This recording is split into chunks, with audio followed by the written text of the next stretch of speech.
Hai guys, welcome back to my channel. Di video kali ini, seperti judulnya, aku akan ajakin kalian ke Universitas Trunojoyo Madura pakai kendaraan umum, yaitu lebih tepatnya naik bus.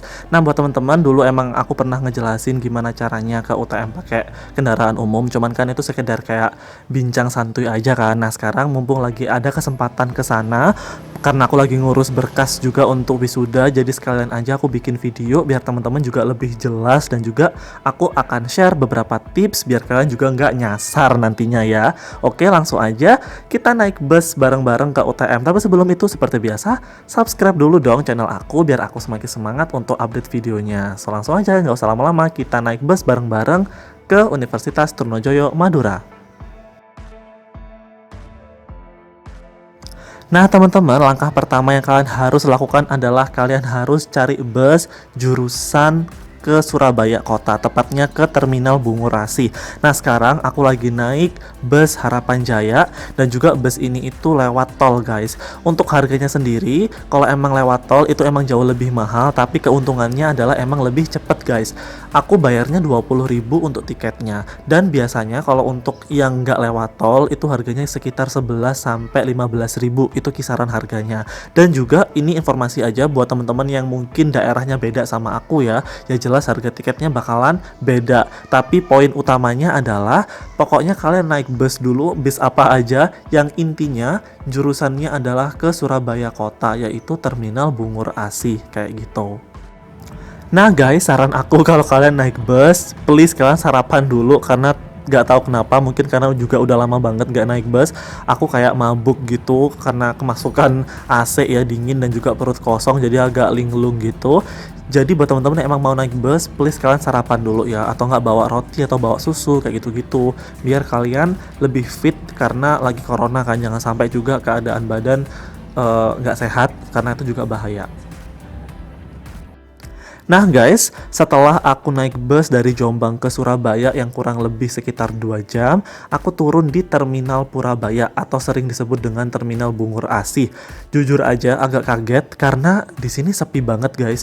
Karena kalau dulu sebelum pandemi di sini tuh selalu rame, gak ada yang namanya sepi. Tapi ketika aku datang pada saat itu, jujur kayak banyak banget kios-kios yang tutup, kemudian juga bus-bus juga kayak jarang banget yang lewat kayak gitu guys. Jadi ya suasananya emang lebih sepi sih.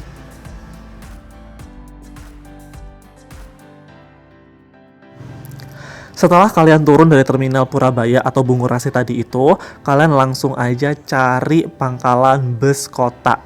Bis kota ya, sorry, bukan bus, bis terserah lah ya. Terserah kalian mau nyebutin apa. Intinya kalian cari bis kota dengan kode P4 jurusan Perak Surabaya. Nah biasanya guys di situ itu akan ada orang-orang yang ngebantu kalian, kayak ditanya mau kemana, mau kemana. Lah itu langsung aja bilang itu Pak, cari bis kota mau ke Pelabuhan Perak. Biasanya kalian langsung akan diarah.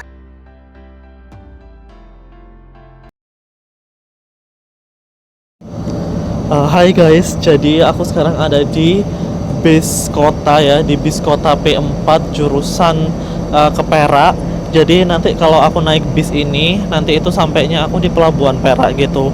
Dan untuk kondisinya jujur sepi banget ya, dan juga kayak Bungurasi ini tuh tetap beroperasi, cuman emang sepi banget. Kayak orang-orang juga udah mungkin takut ataupun udah jarang pakai kendaraan umum ya.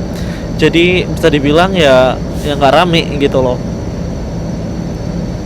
Dan ini aku lagi ngetem ya, istilahnya bisnya lagi ngetem, nunggu orangnya penuh ataupun nunggu jadwal berangkat.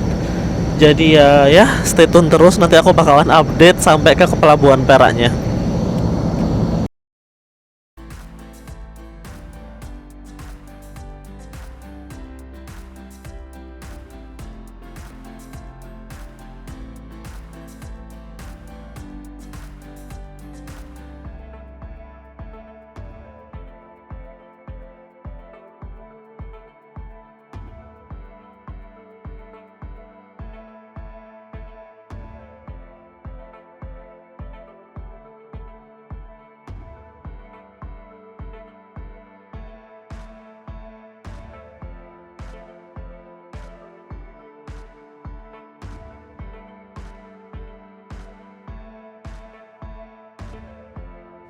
Nah, setelah naik bus kota yang bisa dibilang cukup lama juga karena lamanya itu lama ngetem guys. Padahal kalau nggak ngetem ini tuh cepet banget, tapi karena ngetem ya harus sabar. Nah, nanti kalian langsung aja turun di Pelabuhan Perak. Itu adalah kayak tujuan akhir dari bis kota jurusan Perak ini guys. Jadi Perak itu kayak jurusan paling akhir, tujuan paling akhir kayak gitu. Nah, kalian turun aja di situ.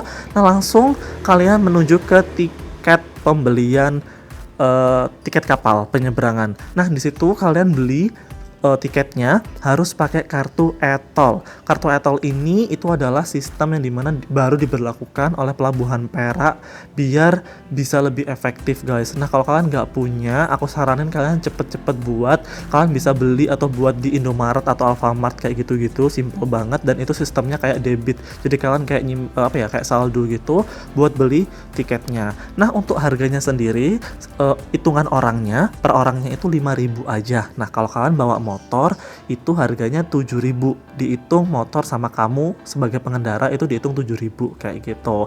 Nah guys, ini tips juga kalau kalian emang nggak punya atau mungkin lupa atau mungkin males buat, biasanya kalian bisa nebeng sama orang yang punya kartu e-tol. Jadi seumpama nih kamu ada orang yang nyebrang juga barengan gitu, dia juga punya e-tol. Nah, kamu bisa kayak, "Mas, mau dong nebeng 2," gitu. Nanti kamu bayarnya cash ke dia kayak gitu. Aku dapat tips ini dari temen aku kalau kalian emang nggak bawa kartu e-tol. Nah, pada saat penyeberangan, jujur ini itu yang bikin aku kesel ya guys, karena nunggu. Jujur aku saat itu udah di Pelabuhan Perak sekitar jam 12 or setengah satu, dan kapalnya itu baru berangkat jam 2. Jadi mau nggak mau aku harus nunggu guys, dan itu emang lama banget. Tapi di situ banyak orang-orang jualan juga. Jadi kalau kalian emang lapar, kalau kalian emang pengen ngemil, di situ bisa kalian ngemil guys. Tapi kalau kalian emang pengen hemat ya udah nggak usah, nggak apa-apa. Di situ aja nunggu sama lihat pemandangan kapal-kapal dan juga laut coklat. Ya karena emang laut penyeberangan nggak cantik, tapi ya lumayan lah buat vitamin C.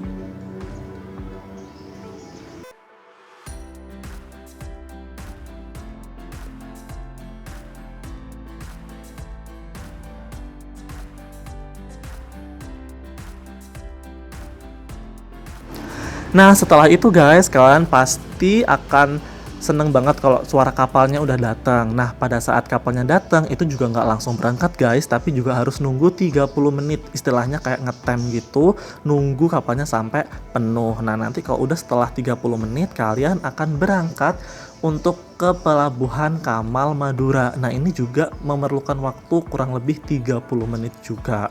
Tapi kalian menurut aku nggak bakalan bosen ketika lagi di kapal, karena di sana itu juga banyak banget orang-orang jualan, dan seringkali aku beli bakso karena emang lapar ya. Biasa makan bakso di atas kapal itu vibesnya enak banget kayak makan di Titanic.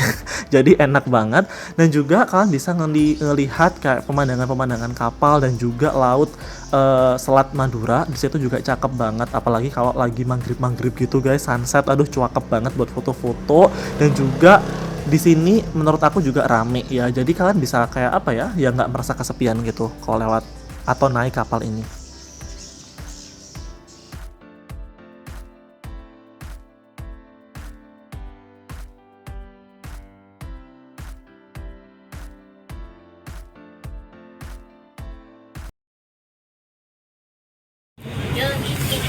By the way guys, karena ini ombaknya gede banget ya, jujur aku agak mabuk. Sumpah, biasanya nggak pernah seumur-umur naik kapal mabuk, tapi ini pertama kalinya aku mabuk. Makanya aku turun ke bawah. Anginnya kenceng, jadi gelombangnya itu apa ya, tinggi gitu loh. Agak pusing guys, jujur. Nggak bawa tolak angin lagi, ya Allah.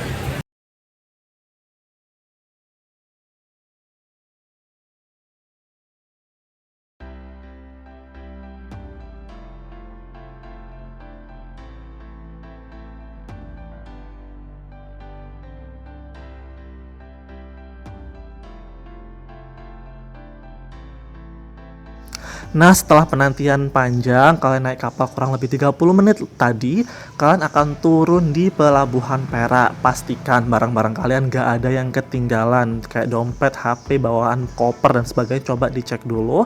Kalau udah oke, kalian turun ke bawah, kemudian nunggu sampai kapalnya dibuka. Nah, di situ kalian boleh langsung turun dan juga sampai deh di Pelabuhan Kamal. Nah, sekarang pertanyaannya adalah, nah kalau mau ke kampus atau mau ke kosan naik apa kak?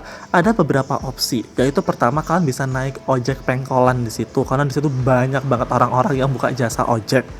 Yang kedua, kalian bisa naik angkot, tapi di situ angkot juga udah jarang, jadi kayak lama gitu guys. Kalaupun emang ada, biasanya harus ngetem dulu sampai nunggu penuh baru berangkat. Yang paling akhir, aku saranin kalian bisa pakai ojek mahasiswa yang dulu pernah aku bahas tuh, ojek mahasiswa. Nah, kalian bisa call mereka, itu biasanya mereka juga ready untuk jemput kalian. Untuk harga bener-bener variatif, tapi kalau untuk ojek mahasiswa itu mostly bayarnya cuma 10.000 aja. Kalau pengennya lebih murah, cari temen yang stay di sana, minta tolong untuk diantarin kayak gitu, nebeng kayak gitu boleh juga. Kadang soalnya aku juga kayak gitu guys, karena gak ada duit ataupun pengen hemat, bisalah calling teman kalian untuk jemput biar bisa hemat dan juga bisa sambil ngobrol kayak gitu. Nah, untuk dari Pelabuhan Kamal sampai ke kampus itu kurang lebih 10-15 menit tergantung kecepatan kalian. So that's why kalian bisa enjoy panoramanya, kalian bisa mampir-mampir dulu beli minum atau beli makan kayak gitu.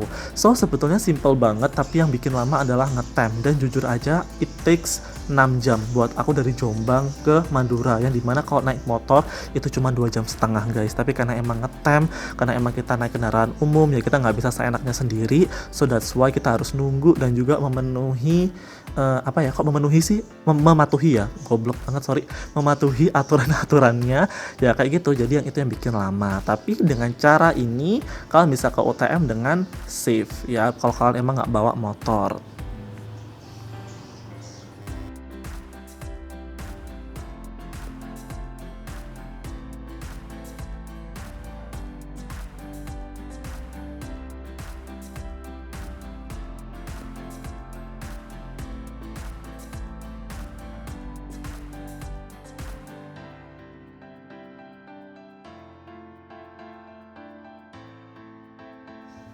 So guys, I think that's all my video. Thank you so much for watching. Maaf banget kalau emang video yang aku buat ini videonya agak shaking ataupun mungkin agak bagus pengambilan gambarnya, karena emang pada saat itu aku capek banget.